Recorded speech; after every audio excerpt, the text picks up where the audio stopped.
이번 주 100일 성경 통독의 범위는 잠언, 전도서, 아가서, 이사야서입니다. 그런데 전도서를 읽다가 많은 분들이 성경에 이런 말이 있나? 라고 혼란스러워하는 경우가 종종 발생합니다. 그것은 전도서 1장 2절에 반복해서 나오는 말씀 때문에 그렇습니다. 전도서 1장 2절의 말씀에 보게 되면 헛되고 헛되며 헛되고 헛되니 모든 것이 헛되다는 말씀입니다. 헛되고 헛되며 헛되고 헛되니 모든 것이 헛되다. 세상이 헛되다. 세상이 허무하다라고 말한 것 같습니다. 요 구절만 보고 사람들은 인생이 허무하구나. 인생이 헛되구나. 성경에 왜 이런 게 있을까? 이렇게 생각하는 분들이 있는데 그것은 오해입니다. 오해. 전도서의 주제는 뭐냐면 헛되고 헛된 세상에서 행복하게 사는 비결이 무엇인가를 보여주고 있어요. 그래서 전도서는 인생의 허무함을 노래한 것이 아니라 행복을 노래한 행복 예찬론이라고 할 수 있습니다. 내가 만약에 더 행복하게 사는 비결이 무엇일까? 내 인생을 가치 있게 의미 있게 사는 비결이 무엇인가를 알려면 전도서를 묵상하면 좋습니다. 전도서는 그래서 헛된 세상에서 행복하게 사는 비결을 장별로 나열하고 있는데 2장에서는 하나님이 허락하신 평강을 누리는 것이 행복이다. 3장에서는 하나님의 때를 받아들이는 것이 행복이다. 4장에서는 다른 사람들과 더불어 함께 살아가는 법을 배우는 것이 행복이다. 5장, 6장에서는 하나님이 이미 주신 것을 누리는 것이 행복이다. 그 다음에 7장에서는 인간의 연약함을 받아들여야 행복할 수 있다. 이런 식으로 우리가 어떻게 행복할 수 있는지 차례차례 설명하고 있습니다. 그런데 특이하게 10장에서는 행복에 이르는 길이 아니라 우매한 자의 길, 어리석은 자의 길에 관해서 자세히 묘사하고 있습니다. 왜 갑자기 행복에 대해서 얘기하다가 어리석은 자의 길을 얘기할까요? 그것은 우리가 헛된 세상에서 행복하게 살려면 어리석은 자의 길을 걸어서는 안 된다. 어리석은 자가 되어서는 안 된다라고 말씀하시기 위한 것입니다. 오늘은 어리석은 자의 사회생활에 관해서 함께 나누고자 합니다. 성경 곳곳에서는 어리석은 사람의 특징이 나와 있어요. 세상에서는 머리가 나쁜 사람은 어리석은 사람이라 그러죠. 그러나 성경에서는 그런 게 아닙니다. 성경에서 말하는 어리석은 자는 다른 사람입니다. 첫 번째, 성경에서 말하는 어리석은 사람은 하나님이 없다고 생각하는 사람들이 어리석은 사람이라는 거예요. 세상을 만드신 분인데 하나님 만드신 세상이 눈앞에 있는데 하나님이 없다는 사람이 어리석은 사람입니다. 시편 14편 1절에 어리석은 자는 그의 마음에 이르기를 하나님이 없다 하는도다. 그들은 부패하고 그 행실이 가증하니 선을 행하는 자가 없도다. 두 번째는 하나님을 알지 못하고 우상을 숭배하는 사람들이 어리석은 사람이랍니다. 세 번째는 죄를 무서워하지 않고 방자히 행하는 자. 말하고 싶은 대로 말하고 행동하고 싶은 대로 하고 마음껏 죄를 짓는 사람들, 닥치는 대로 사는 사람들, 그 사람들이 어리석은 사람이다. 어리석은 사람. 네 번째는 급하게 분노하는 사람, 화를 자주 폭발시키는 사람. 여러분 그런 사람 본 적 없지요? 있나요? 예. 자기 얘기인가? 예. 화를 잘 내는 사람들. 어리석은 자는 자기의 노를 다 드러내어도 지혜로운 자는 그것을 억제한다. 예. 분노가 치밀어 오르죠, 사람들마다. 근데 그걸 어리석은 자는 분노를 폭발시키는데 지혜로운 자는 그 분노를 잘 다스린다는 것입니다. 다섯 번째 어리석은 자는 뭐냐면 교만한 사람이에요. 여기서 교만한 말은 뭐냐면 자기가 하나님과 같은 급이라고 생각하는 사람. 이게 어리석은 자예요. 자기가 하나님과 같은 급이라고 생각하는 사람이 교만한 사람인데 이런 사람은 다른 사람을 함부로 비판합니다. 저 사람은 이게 문제야 저게 문제야 험담하고 비난하고 비판하고 그리고 무슨 회의를 하면 항상 자기 의견이 옳다고 생각해요. 자기 것만 맞다고 생각하고 주장을 하는 사람들. 이 교만한 사람들. 이게 어리석은 사람이에요. 세상에서는 이런 사람이 똑똑해 보일지 몰라요. 자기 주장이 강하니까. 그러나 하나님은 이런 사람이 어리석은 사람이다 라고 말씀하십니다. 잠언 16장 8절에 보니까 스스로 지혜롭게 여기지 말지어다. 여호와를 경외하며 악을 떠날지어다. 스스로 똑똑한 척하는 사람들 하나님 보시기에는 어리석은 사람이다. 여섯 번째, 거짓 예언하는 자가 어리석은 사람이에요. 거짓 예언한다는 말이 뭐냐면 하나님이 주신 말씀, 계시로 주신 말씀이 아닌데 마치 이것이 하나님이 주신 말씀인 것처럼 말하는 사람, 자기 생각, 자기 판단, 자기 경험, 자기 지식을 마치 하나님의 뜻인 것처럼 주장하는 사람들, 어리석은 사람이라 해요. 어리석은 사람. 예. 7번째, 하나님이 아닌 세상을 의지하는 사람들이 어리석은 사람이에요. 이스라엘 백성들을 볼 때 나라가 위기에 처했을 때 애굽을 의지하자, 아수르를 의지하자, 바벨론을 의지하자 중구난방이었어요. 세상을 의지하는 사람, 하나님을 의지하지 않고 세상을 의지하는 사람들, 어리석은 사람이다. 어리석은 사람이다. 예, 8번째는 남의 말을 쉽게 믿는 사람들. 남의 말을 쉽게 믿는 사람들. 아, 이거 용한 데 있다는데 예언된다는데 가보자 그래갖고 이단에 빠지는 사람들. 예, 잠언 14장 15절. 어리석은 자는 온갖 말을 믿으나 슬기로운 자는 자기 행동을 삼간다. 예, 어리석은 자는 다른 사람들의 말을 너무 쉽게 믿어버립니다. 귀가 얇다고 그러나요? 귀가 얇은 사람들이죠. 마지막 9번째, 성경에서 말하는 어리석은 사람은 어떤 사람이냐? 죽음과 심판을 생각하지 않는 사람. 예수님이 어떤 사람을 이야기로 드셨는데 어떤 사람이 부자예요. 돈을 돈이 많은데 더 많은 돈을 벌기 위해서 창고를 더 크게 짓고 사업을 더 크게 확장하면서 만족해합니다.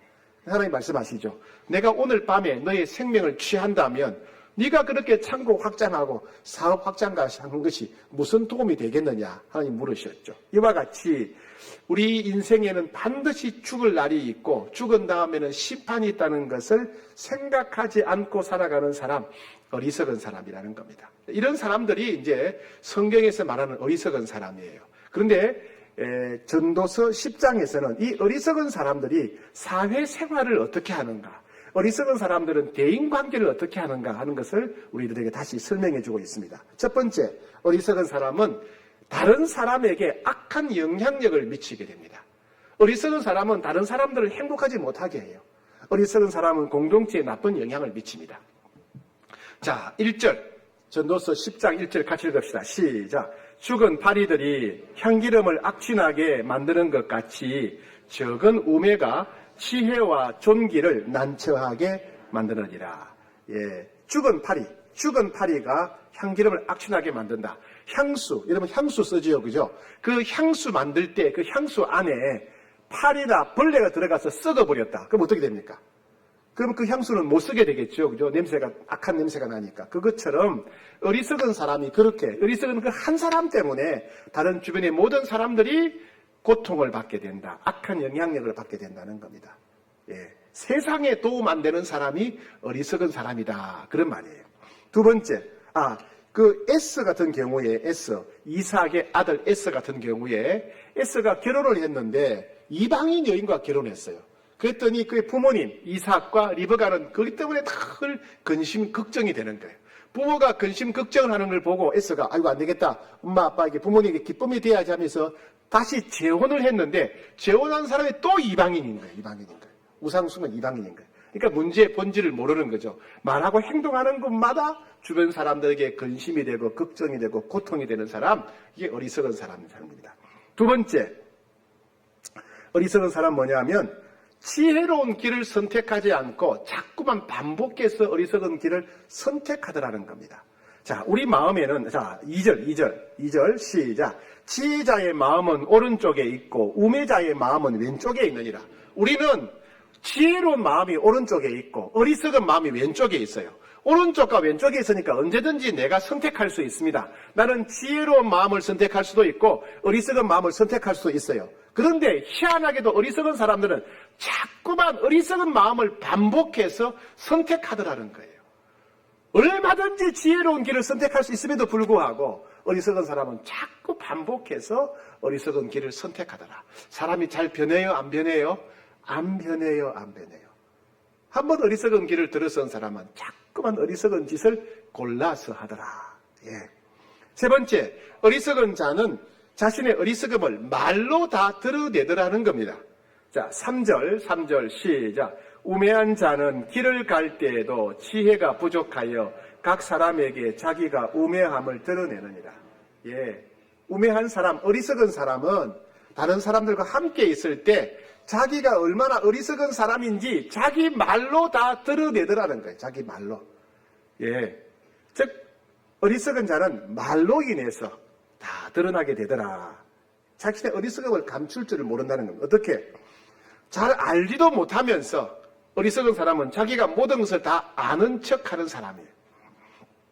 자기가 할 수 있는 게 별로 없으면서 자기가 모든 것을 다 할 수 있는 척 합니다. 자기가 가진 것이 별로 없어도 모든 것을 다 가진 척 하는 사람들. 이 어리석은 사람들입니다. 말로 자신의 부족함이 다 어리석음이 드러나게 된다. 그 말입니다. 자, 그 다음에 네 번째는요. 어리석은 자는 주권자의 책망에 대해서 반발한다 합니다. 이 주권자는 왕이나 지도자나 하나님을 가리킵니다. 4절 말씀이에요. 시작. 주권자가 너에게 분을 일으키거든 너는 네 자리를 떠나지 말라. 공손함이 큰 허물을 용서받게 하느니라. 주권자는 왕이에요. 왕. 혹은 지도자. 혹은 사장, 회장. 하나님입니다. 그래서 왕이든 지도자든 사장이든 회장이든 하나님이든지 간에 누구든지 간에 하다 보면 이제 화를 낼 일이 있을 거 야단칠 일이 있지 않겠어요? 근데 야단을 치면 어떻게 해야 돼요? 기분 나쁘다고 화가 난다고 팍 집어 던지고 나가면서 문을 꽝 닫고 나가면 돼요? 안 돼요? 그런 사람들이 집에 있지요. 그죠? 예. 뭐 한마디 하면 기분 나쁘다고. 예. 내게 왜 그렇게 말하냐고. 왜 나를 간섭하냐고. 나를 무시하냐면서 화를 버럭 내고 밥상 뒤엎고 나가면서 문을 꽝 닫는 사람. 그렇게 하지 말라. 이게 어리석은 자라는 거예요. 어리석은 자. 어리석은 자는요. 자신의 잘못을 인정하지 않기 때문에 그래요. 어리석은 자는 자신의 실수나 잘못을 인정하지 않습니다. 그래서 누군가가 자신에 대해서 잘되라고 좋은 뜻으로 조언하고 격려했는데 이거는 이렇게 하면 좋겠습니다. 저건 저렇게 하면 좋겠습니다.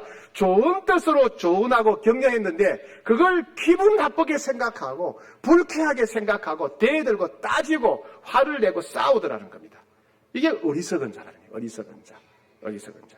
예. 심지어 하나님 말씀에 대해서도 하나님 말씀은 무조건 믿고 무조건 순종해야 되는 건 아닙니까? 근데 하나님 말씀에 대해서 이건 잘 됐고 저건 잘못됐고 라고 자기가 하나님보다 더 높은 위치에 있는 것처럼 하나님 말씀을 함부로 재단하려고 하죠. 이게 어리석은 자라는 거예요.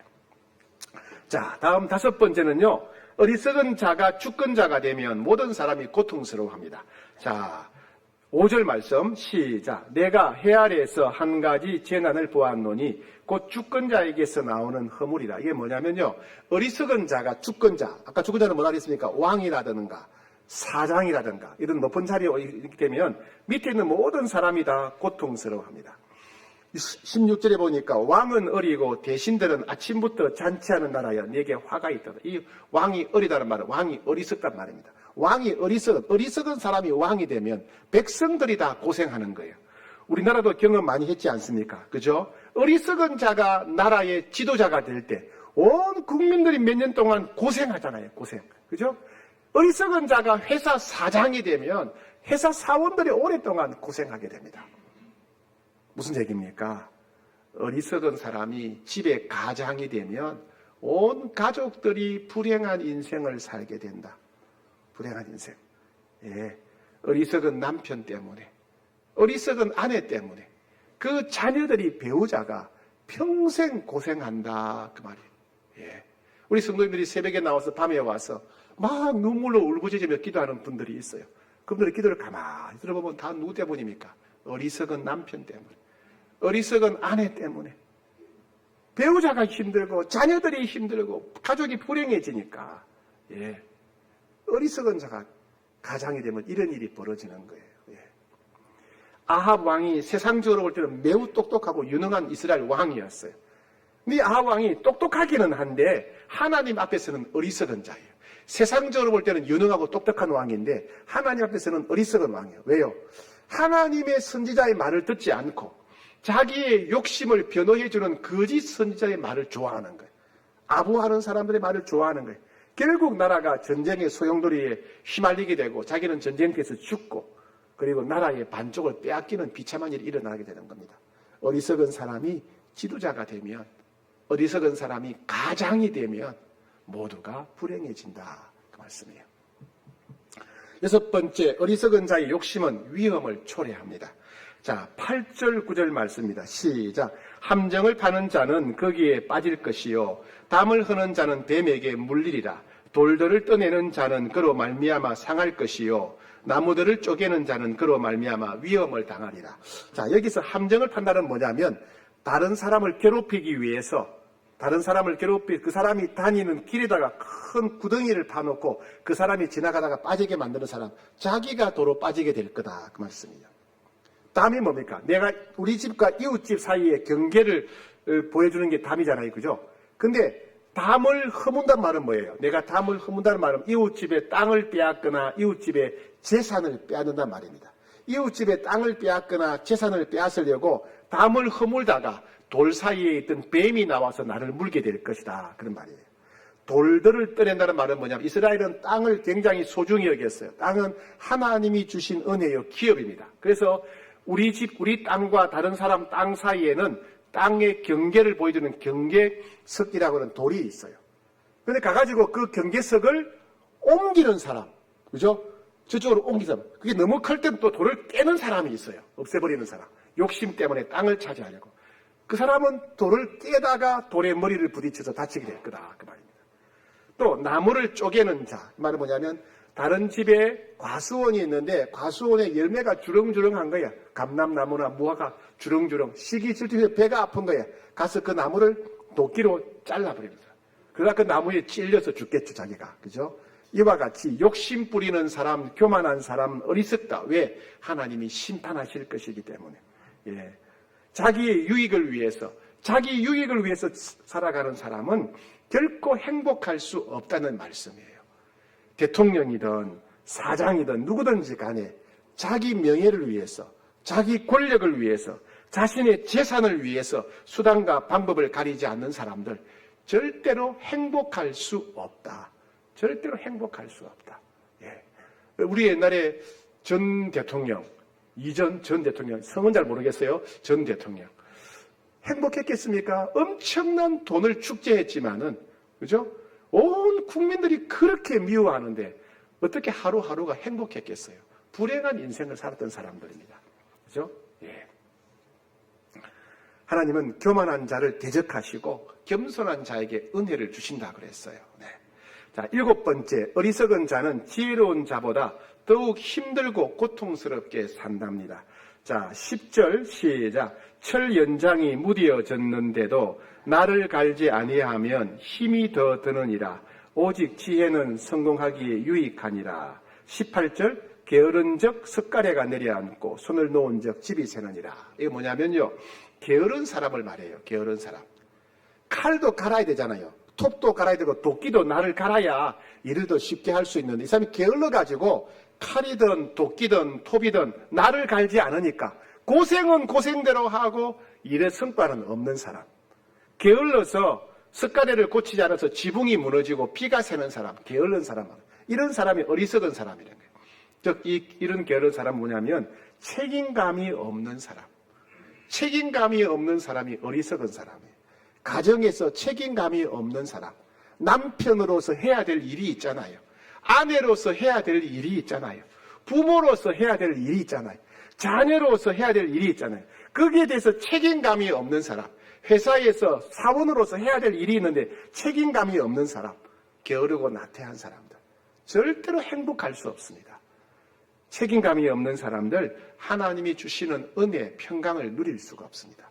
그래서 책임감이 없는 사람이 성경에서는 어리석은 사람이다. 마지막 8번째는요, 뭐냐면 다른 사람에 대해서 비판하고 비난하고 정죄하는 사람들, 행복할 수 없다는 말씀입니다. 자, 20절 시작. 심중에라도 왕을 저주하지 말며 침실에서라도 부자를 저주하지 말라. 공중의 새가 그 소리를 전하고 날 짐승이 그 일을 전파할 것이라. 예. 왕에 대해서 이렇쿵저렇쿵 왕을 비판하거나 험담하지 마라. 왜? 공중에 새가 듣고 날짐승이 그 밤에 듣기 때문에. 우리 시로 말은 뭐예요? 낮말은 새가 듣고 밤말은 쥐가 듣는다. 그러니 다른 사람에 대해서 함부로 비판하거나 험담하지 말라는 거예요. 예. 다른 사람에 대해서 함부로 비판하고 험담하는 사람들 절대로 행복할 수 없어요. 내가 남들을 비판하고 험담하는 순간 내 마음의 평강이 사라져버려요. 여러분 잘 생각해 보세요. 잘 또 자신을 돌아보세요. 내가 누군가를 험담하고 비판하는 순간 내 마음의 평강이 사라지고 가슴이 콩닥콩닥 뛰면서 마음이 불안해져요. 예. 그리고 내가 누군가를 비판하고 비난하고 정죄한다. 그럼 누가 나를 좋아하겠어요? 누가 나를 좋아하겠어요? 그런 사람과 친구하고 싶습니까? 그런 사람 배우자로 두고 싶어요? 그런 동료 원치 않습니다. 그죠?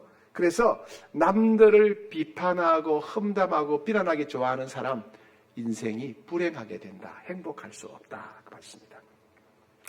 이렇게 8가지 이 어리석은 사람의 사회생활, 대인관계 모습을 보여주고 있는데 이렇게 살면 안 된다는 거예요. 그럼 어리석은 사람의 반대가 뭐냐면 지혜로운 사람이에요. 그럼 지혜로운 사람은 어떻게 사는 것입니까? 이 8가지 거꾸로 보면 되는 거예요. 자, 지혜로운 사람의 사회생활, 대인관계. 첫 번째는 뭐냐면 지혜로운 사람은 주변 사람들한테 항상 선한 영향력을 미친다. 그 사람 만나는 게 복이라는 거예요. 지혜로운 사람은 모두가 좋은 것을 선택한다.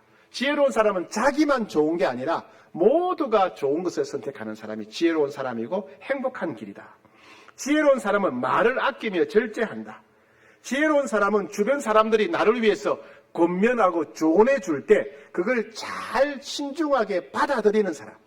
여러분 인생을 행복하게 사는 비결은 누군가가 여러분에게 이러쿵저러쿵 조언을 하고 또 권면을 하면 그걸 잘 받아들여야 돼요.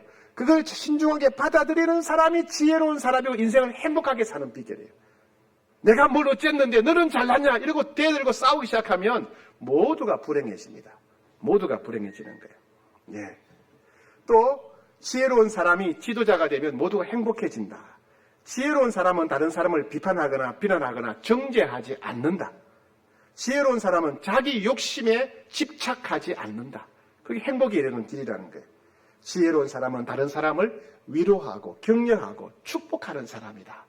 이 지혜로운 사람의 길이 인생을 행복하게 사는 비결입니다. 그럼 우리는 어떻게 해야 지혜로운 사람이 되겠습니까? 여러분 남편을 다시 선택할 수 있다면, 지금은 잘 모르겠어요.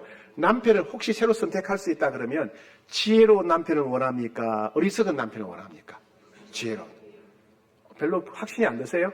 여러분 아내를 새로 구할 수 있다면 나중에 옛날로 돌아가서 지혜로운 아내를 원하세요? 어리석은 아내를 원하세요? 지혜로운 아내를 원하시고. 왜 아내들이 대답해요? 남편들이 대답을 해야지. 예. 여러분 직장에서 일한다면 지혜로운 동료와 일하고 싶습니까? 어리석은 동료와 일하고 싶습니까? 지혜로운 사람. 그죠? 사랑방 식구는요? 지혜로운 사랑방 식구가 좋을까요? 어리석은 사랑방 식구가 좋을까요? 지혜로운 사랑방 식구. 여러분 자녀들은 어리석은 사람이 되고 싶습니까? 지혜로운 사람이 되고 싶습니까? 지혜로운 사람이 되죠. 그죠? 다 뻔하죠. 그죠? 다 우리는 지혜로운 사람이 되어야 행복하게 살 수 있어요. 우리 교회 다니는 어느 분인데, 교회는 다니는데 예수 믿지 않은 불신자예요. 이분이 우리 교회 교인입니다. 그런데 이분이 저보고 그래요. 목사님, 기독교도 결국에는 착하게 살자는 것 아닙니까? 그래요. 기독교도 결국은 착하게 살자는 것 아닙니까? 기독교의 본질이 착하게 살자는 것 아닙니까? 아닙니다. 아닙니다. 왜요? 우리 힘으로는 착하게 사는 것이 불가능하기 때문에요. 우리 힘으로는 착하게 사는 게 불가능해요. 저는 우리가 다 결심하잖아요. 내가 좀 참아야지. 내가 말 좀 부드럽게 해야지. 내가 성질 좀 안 내야지. 내가 좀 부지런해야지. 결심하잖아요. 결심. 하루에도 몇 번 결심하잖아요. 우리는 평생 결심만 하다가 끝나잖아요. 안 변하는 거예요. 안 변해요. 우리가 안 변해요. 안 변해요. 예. 그래서 바울이 이렇게 말했어요. 로마서 7장 21절에 그러므로 내가 한 법을 깨달았노니 곧 선을 행하기 원하는 나에게 악이 함께 있는 것이다. 나는 선을 행하고 싶고 바르게 살고 싶은데 내 한쪽에는 내 욕심을 챙기고 이기적이고 자기중심적이고 계산적이고 시기 질투하고 내 마음대로 살고 싶고 하는 그런 마음이 있다는 거예요. 두 마음이 같이 있다는 거예요. 두 마음이. 그런데 항상 선한 마음이 지더라는 거예요. 지혜로운 마음이 지더라는 거예요. 항상 악한 마음이 이기더라는 거예요. 내가 아무리 결심하고 노력해도 결국 내 중심적으로 살고 내 유익을 추구하며 살고 내 편한 대로 살고 남들이 잘 되면 시기하고 질투하고 배 아프고 나를 위해서는 수단과 방법을 가리지 않는 악한 내 모습대로 내가 살더라는 겁니다. 이스라엘 백성들은 바벨론의 포로로 끌려갔어요. 포로로 끌려갔을 때 에스겔 선지자가 가만히 보니까 우리가 왜 포로로 끌려갔을까 생각하니까 조상들이 하나님 말씀에 불순종하고 우상 숭배했기 때문에 죄를 지었기 때문에 하나님의 심판으로 끌려갔다는 사실을 알게 되었어요. 그러면 하나님의 은혜를 베풀어 주셔서 바벨론 포로에서 해방되어서 다시 이스라엘로 돌아가면 우리가 행복해질까? 아니라는 걸 알게 되었어요. 왜요? 포로에서 해방되어 다시 이스라엘 돌아가더라도 우리는 또다시 우리의 악한 본성 때문에 또 불순종하고 또 우상 숭배할 사람들이라는 걸 알았어요. 우리 본성이 변하지 않는 한, 우리의 악한 이기적인 자기 중심적인 본성이 변하지 않는 한 우리는 끊임없이 악한 길을 걸어갈 수밖에 없다는 사실을 알게 된 거예요. 그러니까 절망하는 겁니다. 포로로 끌려와도 희망이 없는 거예요. 그때 하나님께서 에스겔에게 말씀을 들려주셨어요. 그것이 에스겔 36장 27절 말씀입니다. 내 영을 너희 속에 두어 너희로 내 율례를 행하게 하리니 너희가 내 규례를 지켜 행할지니라. 너희 힘으로는 율법대로 살 수 없다. 언젠가 내가 성령 하나님을 보내줄 것인데 성령 하나님이 너에게 임하게 되면 너희가 하나님 말씀대로 살 수 있을 것이다. 너희가 변하여 새 사람이 될 것이다. 너희가 지혜로운 자로 살아갈 수 있을 것이다. 언제? 성령이 임하시면. 성령이 임하시면. 베드로는 이것을 이렇게 표현했습니다. 베드로후서 1장 4절 보면 같이 한번 읽어봅시다. 시작. 이로써 그 보배롭고 지극히 큰 약속을 우리에게 주사 이 약속으로 말미암아 너희가 정욕 때문에 세상에서 썩어질 것을 피하여 신성한 성품에 참여하는 자가 되게 하려 하셨느니라. 하나님이 예수님을 왜 보내주셨느냐? 하나님이 성령님을 왜 보내주셨느냐? 세상에서 썩어질 것을 피하게 하시려고. 너희가 정욕 때문에, 너희가 욕심 때문에, 너희가 이기심 때문에 세상에서 썩어질 것을 피하고 신성한 성품, 예수님의 마음, 하나님의 형상을 회복하는 자가 되게 하려고 하신다는 겁니다. 그 때문에 우리들에게 예수님을 보내주셨고 성령님을 보내주셨다는 것입니다. 우리는 다 이기적이고 자기중심적인 악한 본성을 가진 사람이지만은 우리가 예수 믿고 성령님을 마음속에 모시게 되고 성령 충만하게 되면 성령님이 우리의 악한 본성을 변화시켜서 예수님의 아름다운 마음을 닮아가게 하신다.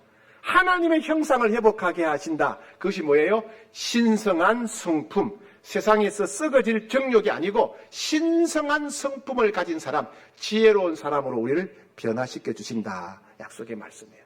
그러니까 우리가 사모할 건 뭐예요? 오직 성령 충만을 사모해야 돼요. 성령 충만할 때 우리의 악한 본성이 변화되어서 신성한 성품, 어떤 사람이 노력해도 흉내조차 낼 수 없는 신성한 성품을 우리가 갖게 된다는 겁니다. 7, 8월은 교육의 계절이죠. 각종 행사가 많습니다. 여름 성경학교가 많죠. 그리고 중등부, 고등부 여름 수양회, 청년교구 또 공동생활도 있고, 그렇죠? 또 안수집사의 수양회도 있고, 또 각종 야외 예배도 많습니다. 그래서 많은 성도님들이 자기가 속한 부서에서 열심히 일합니다. 1년 어느 때보다도 바쁘고 힘든 기간이 7월, 8월입니다. 그래서 많은 분들이 열심히 일하고 달려들다 보니까 서로 부딪힙니다.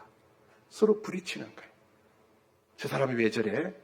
어떤 사람은 자꾸 자기 자랑만 해요. 자기 자랑. 예, 옛날에 나는 옛날에 왕년에 이러고 또 뭐 남편이 어떻고 아내가 어떻고 아들 뭐 어떻고 딸이 어떻고 손자 손녀가 어떻고 그다음에 뭐 이절도 하고 이렇게. 예. 어떤 사람은 과시해요. 내가 이래 봬도 내가 뭐고 뭐 과시하고. 어떤 사람은 고집을 부려요. 고집을. 예. 꼭 자기가 일하는 방식대로 해야 된다는 거예요. 자기가 옳다는 대로 해야 되는 거예요. 반드시 간장 넣어야 되는데 간장으로 조절해야 되는데 그것도 샘표만 된다는 거야. 샘표 간장만 된다고 고집을 부려요. 아니 다른 표도 있을 텐데 소금도 넣을 수 있을 텐데 그냥 고집을 부려요. 어떤 사람은 자기만 편안하겠다, 자기가 좋은 대로 하겠다는 거예요. 힘든 일을 안 하려고 그래. 어떤 사람은 만나면 다른 사람을 비난합니다. 당신이 이게 잘못돼야, 당신이 이게 문제야. 비난하고 비판하고. 그러니 열심히 일하고 나면 꼭 상처를 받아요. 상처받고 낙심이 되고 원망하는 마음이 생겨요. 그럼 결론이 뭐예요? 결론이 나 이제 안 한다. 나 유치부 일 안 하겠다. 나 소년부 일 안 하겠다는 거예요. 그럼 교회는 어떻게 해야 돼요? 성경학교를 없애야죠.